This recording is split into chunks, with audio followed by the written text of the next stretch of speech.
तो उस मुद्रिका को हनुमान जी महाराज अपने श्रीमुख में रखे थे और उसी के स्वाद से, उसी के आनंद से उन्हें भूख प्यास नहीं लगी है। सभी बंदरों को आदेश देती हैं स्वयं प्रभा देवी। सभी बंदर मिल करके अपने अपने अनुसार खूब छक करके खूब आनंद से फल को ग्रहण करते हैं, जल को ग्रहण करते हैं। और जब तृप्त हो जाते हैं तब देवी प्रभा प्रश्न करती हैं कि हे बंदरगण, आप अब बतावें कि आप किस लिए पधारे हैं और आप इतने थके क्यों थे।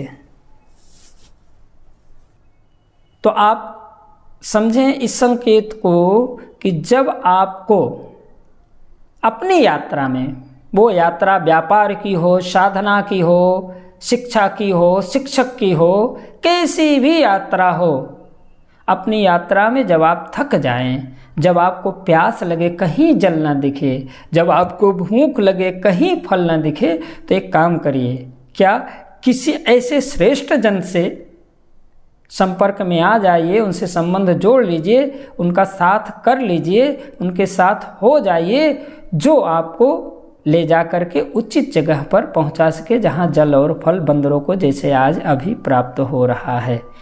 बंदर लोग जल और फल को ग्रहण करते हैं। और जब तृप्त हो गए, देवी जी ने पूछ दिया, क्यों भाई, कहाँ से पधारे हो और क्या कार्य कर रहे थे। बंदरों ने अपनी सारी कथा कह डाली।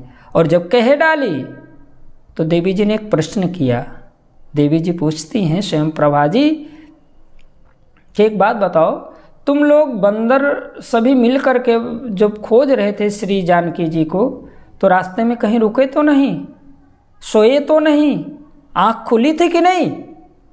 और जब इतना सुने तो बंदर लोग, अब तो भाई जल और फल मिल गया था, तो व्यक्ति को जब अपनी तृप्ति हो जाती है, शक्ति मिल जाती है, तो फिर व्यक्ति पुनः अपने सत्कर्म के अहंकार में आ जाता है, अपनी शक्ति के अहंकार में आ जाता है, अपने शिक्षा और ज्ञान के अहंकार में आ जाता है। बंदर बिगड़ खड़े हुए, क्या बात करती हैं देवी जी आप भी, हमने 30 दिन तक एक पल के लिए भी कहीं एक क्षण को नहीं रुका, और सोने की बात आप करती हैं, आँख खुली रही थी कि नहीं। अरे हमने तो पलकें तक नहीं झपकाई, और ना तो कुछ खाया ना पिया। तो आप देखेंगे कई कई लोग होते हैं जो बड़ी लंबी साधना प्रारंभ में करते हैं और बाद में थकने लगते हैं। तो आप क्रमशः करें, जो भी करें, मेहनत करना चाहते हैं, आप शक्ति प्राप्त करना चाहते हैं, आप व्यापार करना चाहते हैं, आप साधना करना चाहते हैं, क्रमशः करें और किसी हनुमान जी महाराज जैसे श्रेष्ठ सद्गुरु के संपर्क में रहें, तो आपकी साधना क्रमशः आगे बढ़ती रहेगी और आप लक्ष्य तक पहुंचने लायक हो जाएंगे, पहुंच पाएंगे। अब बंदरों ने जब बिगड़ खड़े हुए तो देवी प्रभा जी ने कहा कि एक काम करो, अब तक तो आँख खोल के खोजे ना। बंदर ने कहा बिल्कुल, एक पल के लिए भी पल के नहीं झपकाई। तो देवी जी ने कहा एक काम करो, अब थोड़ी सी आँख बंद कर लो।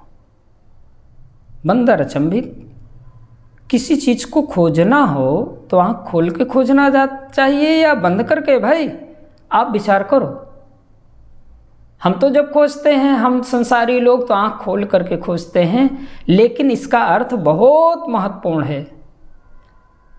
आप जब चलते चलते थक जाएं, अच्छा आप जब साधना करते करते आप साधना के पथ पर आगे बढ़ जाएं, तो निरंतर आप गतिमान मत रहें, बीच बीच में रुक रुक करके आंखें बंद करें। यहाँ आंखें बंद करने का अभिप्राय ये है कि व्यक्ति को विश्राम भी करना चाहिए, व्यक्ति को रुकना चाहिए, रुक करके विचार भी करना चाहिए। बंदर अभी तक रुके नहीं थे, विश्राम नहीं किए। देवी जी ने कहा आंख बंद करो भाई। तो आंखें बंद किए बंदर कर रहे हैं और विचार कर रहे हैं कि आंखें तो बंद कर रहे हैं, किंतु आगे पता नहीं क्या होगा।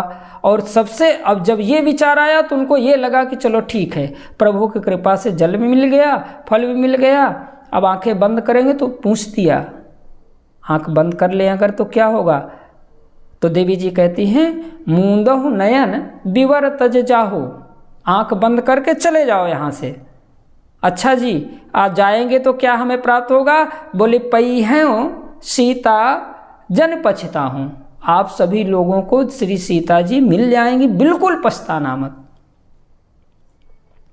हमारे गुरुजन, हमारे शास्त्र भी हमको यही कहते हैं, किंतु हम लोग क्या करते हैं? आप समझें इस बात को, बंदर भी वही करे। आगे चल करके बंदर वहाँ से जब छूटते हैं तो कुछ दूर तक गमन करते हैं, उसके बाद फिर उनको लगता है कि अरे राम राम राम राम, हमने एक अपरिचित व्यक्ति अथवा परिचित ही हो, शास्त्र आपसे परिचित है, गुरुजी आपसे परिचित हैं, आपको आंखें बंद करने के लिए कह रहे हैं। इसका अभिप्राय क्या है? इसका अभिप्राय है कि यदि आप आंखें, अच्छा आप जब दिन भर काम करते हैं तो रात को आंखें बंद करते हैं कि नहीं? और आंख बंद करके जब आप विश्राम में चले जाते हो और प्रातः काल उठते हो तो फिर से नई ऊर्जा होती है। और कभी आप इस बात का परीक्षण कर लें, आंख ना बंद करें, रात दिन काम करते रहें, आखिर एक समय ऐसा आएगा जब आंख भी बंद हो जाएगी आपकी और फिर आपको फिर उस काम में रुचि नहीं रह जाएगी, फिर आप उस कार्य को करने का मन नहीं बना पाएंगे। तो बंदर आगे बढ़ते हैं, हम भी यही करते हैं, कथाओं में सुनते हैं, कुछ न कुछ शास्त्र से ग्रहण करते हैं, कुछ न कुछ अपने श्रेष्ठ जनों से ग्रहण करते हैं, समाज से ग्रहण करते हैं, कोई न कोई निर्देश सदैव व्यक्ति को मिलता रहता है आगे बढ़ने के लिए। लेकिन हम करते क्या हैं? स्वयं प्रभा ने कहा आंखें बंद करो, बंदर आंख बंद करे, चल पड़े, थोड़ी दूर गए, आंख खोल दिए। अब जब आँख खोल दिए तो सागर तट पर आकर के तुरंत बैठे हुए अपने आप को पाते हैं। आप इस बात का ध्यान रखें कि यदि आपसे कहा जा रहा है कि भैया थोड़ी देर के लिए विश्राम कर लीजिए, थोड़ी देर के लिए रुक जाइए, थोड़ी देर इस मार्ग से चले जाइए, तो आप उस मार्ग पे जाओ। विश्वास, देखें इस बात का ध्यान रखें, आपके सारे कार्य की सफलता आपकी श्रद्धा और विश्वास पर है। व्यक्ति श्रद्धा तो रखता है किंतु विश्वास का जब विषय आता है तो अपनी बुद्धि का प्रयोग करने लगता है, और बुद्धि के देवता ब्रह्मा हैं, बुद्धि के देवता तो ब्रह्मा हैं। अब ब्रह्मा जी जब भी कोई कार्य करते हैं तो उसमें थोड़ा सा अभिमान का समावेश होना संभव है। भगवान श्री रामभद्र के विवाह में जब ब्रह्मा जी गए तो सब लोग बड़े प्रसन्न थे, और वो पूरी नगरी जब मार्ग में थे तभी उनको लगा कि आज उनकी प्रसन्नता तो थी, लेकिन थोड़ा सा उनको लगा कि आज मैं उस नगर में जा रहा हूँ जहाँ सारे ब्रह्मांड को बनाने वाले ईश्वर को भी विवाह करने के लिए मेरे बनाए गए नगर में प्रयोग करना पड़ेगा। और जब वहाँ पहुँचे तो भगवान की लीला तो ऐसी अद्भुत, क्या कहना भाई। वहाँ जब देखते हैं तो एक भी रचना, नगर की कोई भी वस्तु ब्रह्मा जी द्वारा बनाई गई नहीं दिखी। ब्रह्मा जी का तो मुंह लटक गया भाई। ब्रह्मा जी सोच में पड़ गए, राम राम राम राम, ये क्या हुआ भाई। भगवान भोलेनाथ देख रहे थे तो सीधे तो ब्रह्मा जी, अच्छा बुद्धि को सीधे नहीं चिताना चाहिए, क्योंकि बुद्धि एक ऐसी वस्तु है जो कोई आपसे कहे कि आपका बल मुझसे कम है तो आप स्वीकार कर लेंगे, हाँ भाई कम है। आपका धन मुझसे कम है, हाँ भाई कम है। आपका परिवार मुझसे कम है, हाँ भाई कम है। आपकी सुंदरता मुझसे कम है, हाँ भाई कम है। लेकिन जैसे ही आप ये कहेंगे आपकी बुद्धि भी मुझसे कम है, तुरंत व्यक्ति सजग हो जाएगा। और अगर आपके डरवश ना बोल सके तब भी वो मन ही मन सोचेगा, अरे बुद्धि में हम तुमसे पीछे थोड़ी ना हैं, तुमसे कमज़ोर थोड़ी ना हैं। तो बुद्धि के देवता को सीधे सचेत करने की कोशिश नहीं की भगवान भोलेनाथ जी ने, चूँकि वो विश्वास के देवता हैं। भवानी शंकरो वंदे श्रद्धा विश्वास रूपिणो। और जब भगवान श्री भोलेनाथ ने ऐसी दशा ब्रह्मा जी की देखी तो देवताओं को संबोधित करके कहने लगे कि हे देवताओं, ये तो भगवान की सृष्टि है, ये तो भगवान का विवाह केवल लीला रूप में हमें आपको देखने को मिल रहा है, ये भगवान का नगर है। और ब्रह्मा जी चुपचाप खड़े होकर के वहीं पर सुन रहे थे थोड़ी दूर पर। अब ये तो वही बात हो गई, एक कथा आती है कि एक बालक था, वो अपने माता पिता के विवाह का एल्बम देख रहा था, फोटो देख रहा था कि कब पिताजी घर से निकले, कब हमारे ननिहाल पहुँचे, कब बारात लगी, कब आकर के फिर से विवाह में बैठे, और जब विवाह हो गया सब कुछ हो गया तो अब पहले प्रारंभ में तो बालक बड़ा प्रसन्न था, माता पिता के विवाह की फोटो देखना, तस्वीर देखना तो आनंद का विषय था। लेकिन जैसे जैसे फोटो देखता गया उसे निराशा होती गई और उसे दुख होने लगा। पिताजी बैठे थे, उन्होंने पूछ दिया, क्यों भाई, क्या बात है, तुम निराश क्यों हो रहे हो? तो उसने कहा कि पिताजी ये एल्बम अच्छा नहीं है, ये फ़ोटो जितने हैं सब अच्छे नहीं हैं। अच्छा, तो क्या इसमें और क्या होना चाहिए था? तो उसने कहा कि पिताजी सबसे अच्छी बात तो, अच्छा एल्बम तो तब हो पाता जब मैं भी इसमें होता। और तो पिताजी है, उसके बालक के पिताजी खिलखिला के हंस पड़े। अरे राम राम राम राम, बालक बुद्धि, आप विचार करें तो मानो ब्रह्मा जी भगवान शंकर देवताओं से कहते हैं कि जिसने सबको बनाया, हमें आपको ब्रह्मा को भी जिसने बनाया, उसके विवाह की लीला चल रही है, इसमें आप अपनी अपनी निज करनी मत खोजिए, कर्तृत्व का अभिमान ना आवे। तो ये जो बुद्धि है ये हमें बार बार अभिमान की ओर ले जाने की चेष्टा करती है। और बंदर लोगों को बुद्धि ने उन्हें अभिमान में पूरित कर दिया। तो बंदर आकर के बैठ गए कहाँ पर भैया? बैठ गए आकर के सागर तट पर। और जब सागर तट पे बैठ गए तो फिर क्या कहना, वहाँ पर अब सामने जल तो है लेकिन खारा है, सागर का जल खारा है। यहाँ पर जो ये सागर का जल है ये भी बड़ा अभिप्रायी है। ये जो शास्त्र हैं, ये जो वेद हैं, ये जो पुराण हैं, ये सागर हैं। सीधे ग्रहण करने में खारा, अरुचि लगती है। इसीलिए आपको कथाएं सुननी चाहिए, इसीलिए आपको सत्संग सुनना चाहिए। एक माध्यम होना चाहिए जो जल को मीठा, जैसे बादल सागर से ही जल लेते हैं और ऊपर से वर्षा करते हैं, उसी वर्षा का जल इकट्ठा होकर के पीने के काम में आता है। ऐसे ही जो कथावाचक होते हैं, जो सत्संग करने वाले होते हैं, जो शास्त्र को सुनाने वाले होते हैं, वो शास्त्र अर्थात सागर का खारा जल यानी अरुचिपूर्ण, जो आपको अच्छा नहीं लगता, सुनने में एकदम बिल्कुल सा ठीक नहीं लगता, समझ में नहीं आता, उसे ग्रहण करते हैं। ग्रहण करके फिर उसको फिर फाइन करते हैं, साफ कर करके आपके रुचि के अनुसार आपको प्रदान करते हैं। तो सागर, ऐसे ही सागर के तट पर सभी बंदर इकट्ठा होकर के बैठ गए हैं इस समय। और बैठ करके जब देखा तो आगे सामने खारा जल है, विचार करने लगे, वहीं रहते तो ठीक था, क्या ज़रूरत थी आँख बंद करके यहाँ आने की।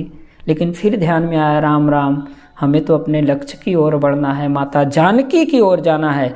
और जब ऐसा ध्यान में आया तो सबको लगा कि अब पीछे जाएंगे तो सुग्रीव के द्वारा मारे जाएंगे, क्योंकि अवधि समाप्त हो गई है, आगे जाने का कोई मार्ग नहीं है, अब तो प्राण अपने त्यागने ही होंगे। निराशा से भर गए सारे बंदर। और व्यक्ति जब एक निश्चित क्रम में गतिमान होकर के कुछ दूरी तय करता है तो जब थकता है तो प्रभु की कृपा का जल और फल पाने के बाद भी जब उसे मार्ग कहीं नहीं दिखता तो वो क्या करता है कि स्वयं के आत्मा को उत्सर्जन करने लगता है, आत्महत्या की ओर प्रेरित होने लगता है। और ऐसी आपको समाज में छुटपुट मिलती रहती हैं, प्रायः सुनने को, कोई फला व्यक्ति ने आत्महत्या कर ली, फला बालक ने आत्महत्या कर ले, फला कन्या ने। वो जब निराश हो जाते हैं जीवन से, तो जो ऐसे भी व्यक्ति हों जो जीवन से निराश हो, उन्हें भी इस सुंदर कांड की कथा का ठीक से श्रवण करना चाहिए। तो उनकी भी समस्याओं का समाधान निश्चित तौर पे पूज्यपाद गोस्वामी जी महाराज प्रस्तुत कर रहे हैं। सारे बंदर इकट्ठा होकर के बैठ गए और विचार करने लगे, आपस में चर्चा करने लगे, अब तो हमें अपने अपने प्राण त्यागने ही होंगे। और जब ऐसा विचार करने लगे, आपस में बातचीत करने लगे, तो बगल में एक कंदरा और थी, वहाँ पर एक गीध रहता था जिसका नाम संपाति था। उसके कान में आवाज़ पड़ी तो अंदर से कहता है आज तो ब्रह्मा जी ने मेरे ऊपर बड़ी कृपा की है। क्यों भाई? बोला बहुत दिन हो गए यहाँ पर पड़े पड़े, भोजन की कोई व्यवस्था नहीं थी, लेकिन अब तो इतने बंदर एक साथ मरने जा रहे हैं, और अगर इतने बंदर एक साथ मरते हैं तो फिर हमको भोजन की कमी बहुत दिनों तक नहीं रह जाएगी। और जब संपाति ऐसा विचार करता है, ऐसी आवाज़ में बोलता है, तो बंदर और डर जाते हैं। क्यों भाई, मरने को तो तैयार हो, फिर डरते क्यों हैं? तो मरते समय भी देह का मोह व्यक्ति को छूटता नहीं। उनको लगा कि राम राम राम राम, अगर हमें मरने के बाद हमारे शरीर को घी खावे तो कितनी पीड़ा की। अब विचार करें आप, मरने के बाद भी पीड़ा का आपको अपनी शरीर का मोह नहीं त्याग पा रहे हैं। तो आपको इन चीज़ों को साधना के पथ पर पे चलते समय, कार्य के पथ पर चलते समय ध्यान में रखना पड़ेगा। और ये सारी चीज़ें हम लोगों को इस सोपान, पंचम सोपान श्री सुंदरकांड के माध्यम से पूज्यपाद जी चिता रहे हैं, बता रहे हैं।